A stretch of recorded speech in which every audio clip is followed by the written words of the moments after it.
नमस्कार, मैं हूं संतोष सारंग और आप देख रहे हैं वर्णिका हिंदी और लोक वार्ता न्यूज की साझा पेशकश। दुनिया के महानतम अर्थशास्त्री, आर्थिक सुधारों के मजबूत स्तंभ और भारत के पूर्व प्रधानमंत्री डॉक्टर मनमोहन सिंह अब हमारे बीच नहीं रहे। वे पंचतत्व में विलीन हो चुके हैं। उन्हें देश ने नम आंखों से विदाई दी। उनका अंतिम संस्कार विवादों के घेरे में रहा, राजनीति हुई और भाजपा ने अपना चाल, चरित्र और चेहरा दिखा दिया है। हम अपने देश के पूर्व प्रधानमंत्री डॉक्टर मनमोहन सिंह को वर्णिका हिंदी और लोक वार्ता न्यूज की पूरी टीम की ओर से नम आंखों से श्रद्धांजलि अर्पित करते हैं। और आज इस एपिसोड में डॉक्टर मनमोहन सिंह के कृतित्व, व्यक्तित्व और उनके द्वारा देश के की प्रगति में किए गए अहम योगदान और कुछ प्रसंगों पर चर्चा करेंगे। इस विषय पर बात करने के लिए हमारे साथ मौजूद हैं लोक वार्ता न्यूज के संपादक प्रभात कुमार जी। प्रभात जी, जिस दिन डॉक्टर मनमोहन सिंह के निधन की खबर आई, उस रात बिहार के मुख्यमंत्री नीतीश कुमार प्रगति यात्रा पर थे।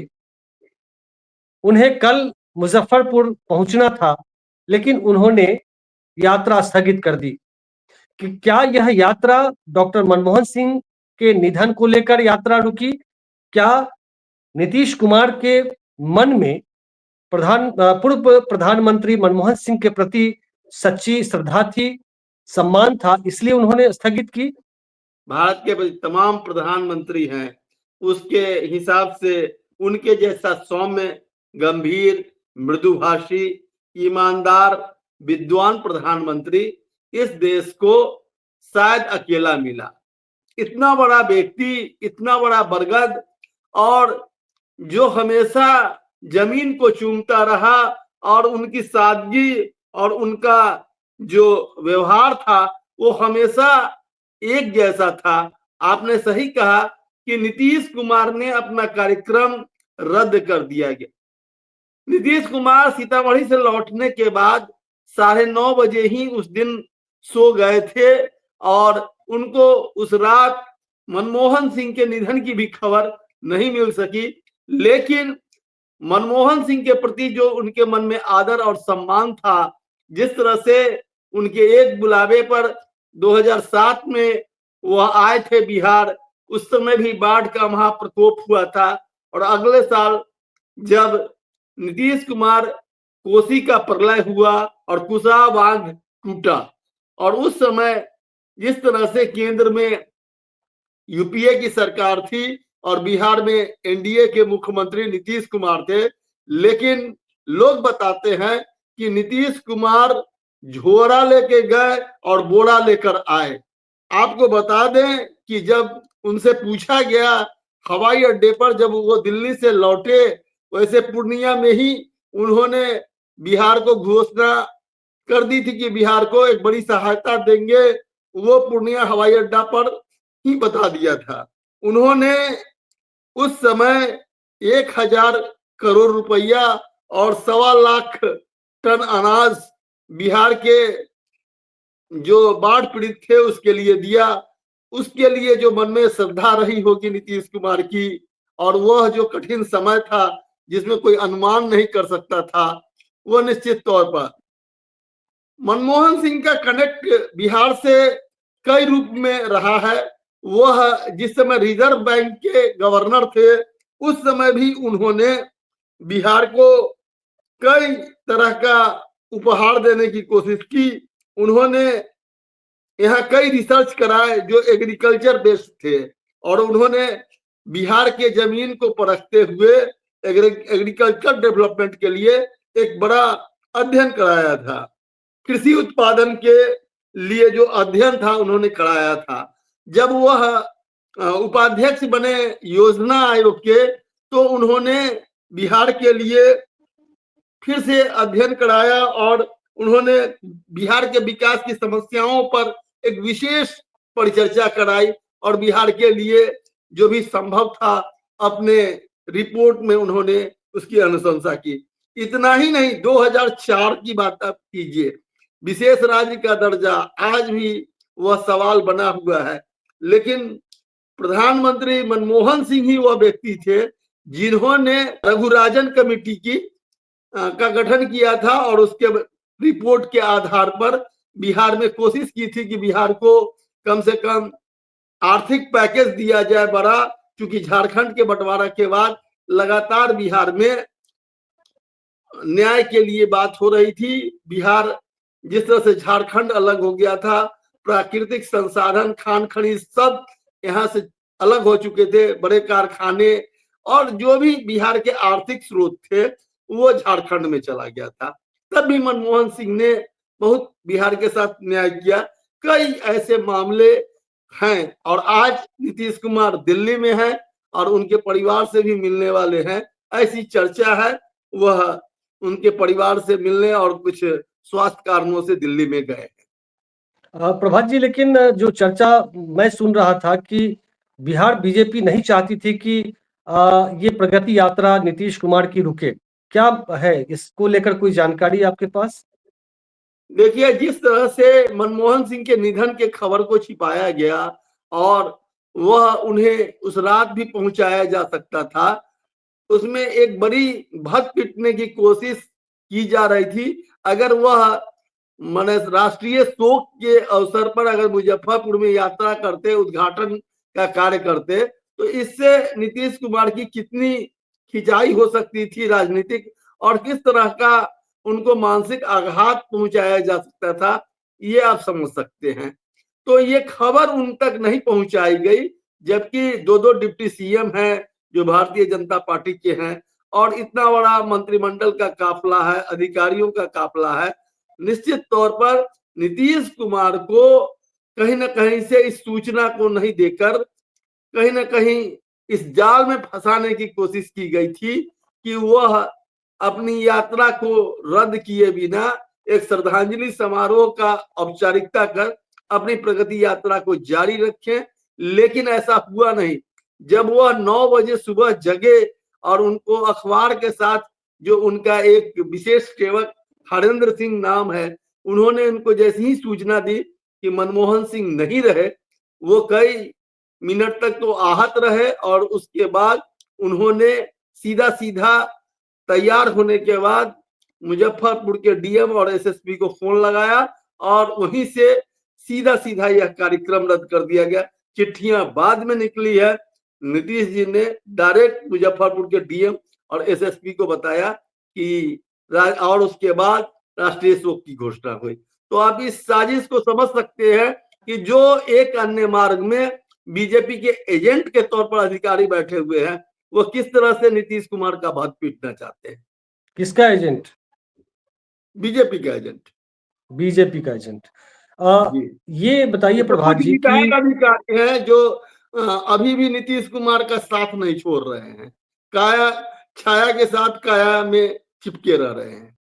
मनमोहन सिंह ने क्या कभी अपने पूर्ववर्ती प्रधानमंत्रियों की आलोचना या उनके का चरित्र हनन करते कभी सुना, देखा, पढ़ा, जैसे आज के प्रधानमंत्री करते हैं? आज के प्रधानमंत्री नेहरू जी से लेकर और आगे के प्रधानमंत्री और मनमोहन सिंह का भी चरित्र हनन उन्होंने कई बार किया है। क्या कभी आपने मनमोहन सिंह को पूर्ववर्ती प्रधानमंत्रियों का चरित्र हनन करते सुना, देखा भाषणों में या पढ़ा कहीं? देखिए, मनमोहन सिंह जिस चरित्र के धनी व्यक्ति थे, उसकी तुलना किसी भी प्रधानमंत्री से करना बहुत ही असंभव जैसा लगता है, क्योंकि राजनीति में वो जरूर थे, लेकिन भले ही भाजपा का चुनाव चिन्ह है कमल जो कीचड़ में उगता है, लेकिन जो व्यक्तित्व था मनमोहन सिंह का वो कीचड़ में कमल की तरह था और वो कभी भी राजनीति में रहकर उस तरह की बातें नहीं की जो आमतौर पर राजनेता करते हैं।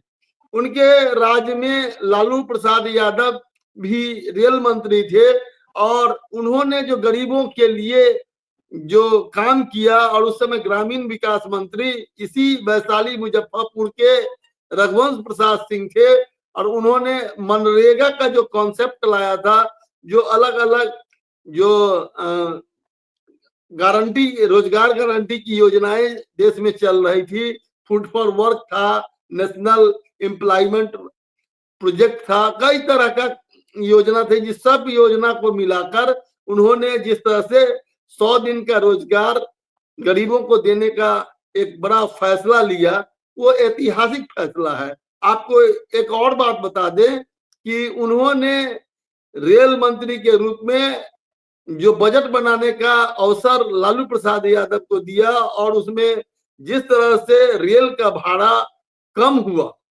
यह दूसरी बार ऐसा हुआ। एक बार नीतीश कुमार के समय और दूसरी बार मनमोहन सिंह की सरकार में लालू प्रसाद यादव ने किया, और ये बजट फायदे का बजट रहा। हमेशा ऑलमोस्ट जो बजट होता था रेल का, वो घाटे का बजट होता था। उन्होंने, याद होगा आपको, आप भी अगर ट्रेन में सफर करते हैं, कुल्हड़ में चाय, समोसा की जगह लिट्टी, कई प्रयोग लालू प्रसाद यादव ने किया था, और उन्होंने एक गरीबों के लिए एसी ट्रेन भी चलाई। रेल में भी उन्होंने बहुत सुधार का काम किया।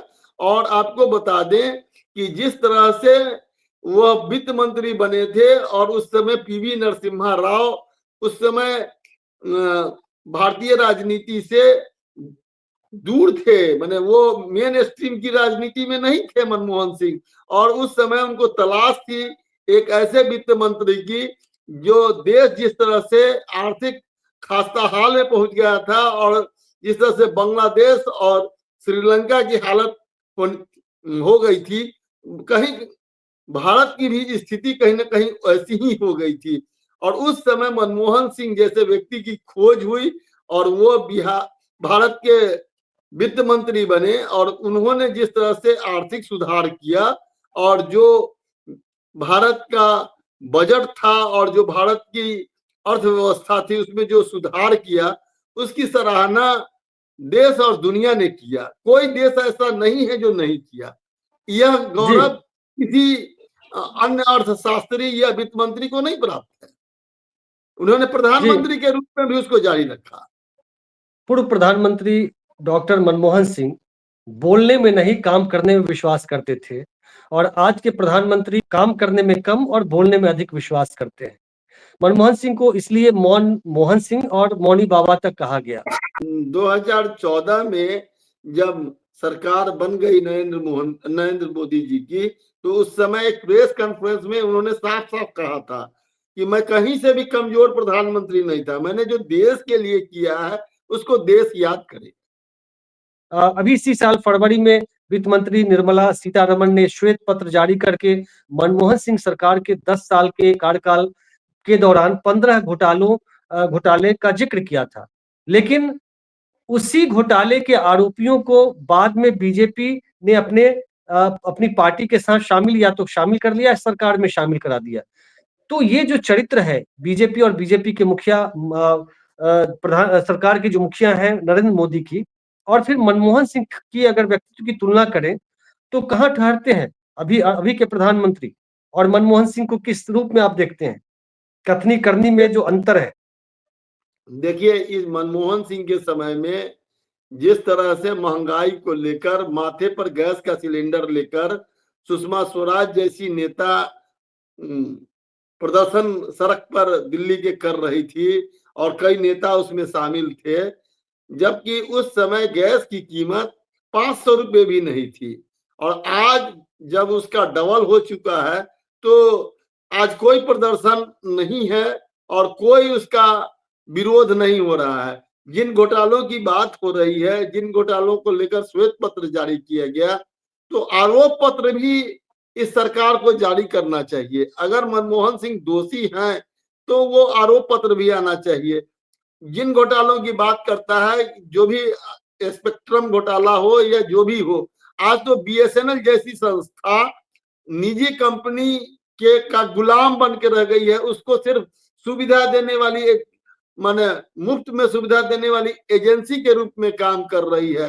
कोल का जहां तक आप बात कर रहे हैं, तो जो कोयला का खादान है वो किसी एक कंपनी के सारे हवाले देश में हो चुके हैं और 2 स्टेट ने इसका विरोध किया। तो एक उड़ीसा में नवीन पटनायक को उसका क्या खामियाजा भुगतना पड़ा, यह आप सब जान रहे हैं।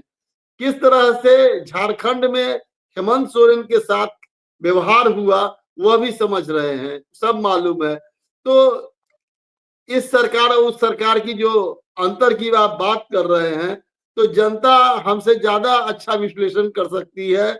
जनता दोनों के 10 साल का शासनकाल के घोटाले, उपलब्धि और जो प्रधानमंत्री का अपना स्वभाव और सौम्यता और जो विचार था उसकी सभी चीजों की एक तुलनात्मक अध्ययन के लिए दोनों स्थितियों को देख सकती है, जनता देख सकती है। लेकिन यह भी सच्चाई है प्रभात जी की मनमोहन सिंह के कार्यकाल के दौरान जितने घोटाले के आरोप लगे, उन घोटालों को उजागर करने में मीडिया सबसे आगे रही है और मीडिया में रिपोर्ट्स आए, स्टिंग ऑपरेशन के जरिए हो या रिपोर्ट्स के जरिए, ये अधिकतर घोटाले आए सामने।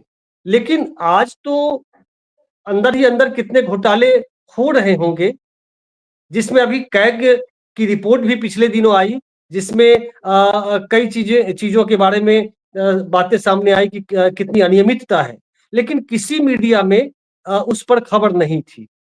तो जब मीडिया को ही अपने कब्जे में कर लिया गया, वो एक तरह से आजाद मीडिया नहीं है हमारे देश की, तो घोटाले आएंगे सामने कैसे? और वैसे भी मनमोहन सिंह के कार्यकाल के दौरान जो आरोप सरकार पर लगे घोटाले के, उसमें कई घोटालों के में तो बड़ी लोग हो गए और उस दौरान घोटाले का आरोप लगने के साथ मनमोहन सिंह के कार्यकाल में कई मंत्रियों को जेल भी जाना पड़ा और इस्तीफा भी देना पड़ा। लेकिन आज तो घोटालेबाजों को अभी की सरकार अपनी पार्टी में रख ले रही है। तो ये तो जरूर है ना कि मनमोहन सिंह लोकतांत्रिक मूल्यों को बचाए रखना चाहते थे, अभिव्यक्ति की स्वतंत्रता के रक्षक के रूप में सामने आए और मीडिया की स्वतंत्रता को बचाए रखना हमेशा चाहा और उन्होंने लगभग 100 से अधिक प्रेस वार्ताएं 10 साल में की। लेकिन अभी के प्रधानमंत्री अब तक एक भी प्रेस वार्ता नहीं उन्होंने की है। जो कहते हैं कि 56 इंच के सीने वाले प्राइम मिनिस्टर हैं, उन्होंने अभी तक एक भी प्रेस पीसी नहीं की। यानी प्रेस से, ईमानदार प्रेस से इनको डर लगता है, जबकि कहा जाता है 56 इंच का सीना। लेकिन मनमोहन सिंह यहां से लेकर विदेश तक हमेशा मीडिया से मुखातिब रहे और हर सवाल का जवाब बहुत सौम्यता के साथ उन्होंने दिया। कभी पानी नहीं पिया, वो इंटरव्यू के दौरान गिलास में पानी पी करके और कैमरा बंद करने की बात उन्होंने नहीं की। ऐसा तो आपने भी देखा, सुना, पढ़ा होगा। जिस तरह से मनमोहन सिंह के समय या कांग्रेस के शासनकाल में मूल रूप से मैं जो सबसे कांग्रेस का माने जो दागदार हिस्सा है वह इमरजेंसी है और इमरजेंसी में भी जिस तरह से अखबार में बातें छपती थी, जिस तरह से जनसत्ता और इंडियन एक्सप्रेस की स्वतंत्रता बनी हुई थी, आज तो उस तरह का कोई अखबार दिखता नहीं है, उस तरह का कोई समाचार माध्यम है नहीं। आज सारे समाचार माध्यमों पर एकाधिकार जैसा। मनमोहन सिंह के कार्यकाल के दौरान कई अहम फैसले लिए गए, कई योजनाएं शुरू की गई जो आम आदमी की जिंदगी को बदलने में एक कारगर साबित हुई, जिसमें सूचना का अधिकार कानून हो, खाद्य सुरक्षा कानून हो या फिर मनरेगा जैसी योजना हो।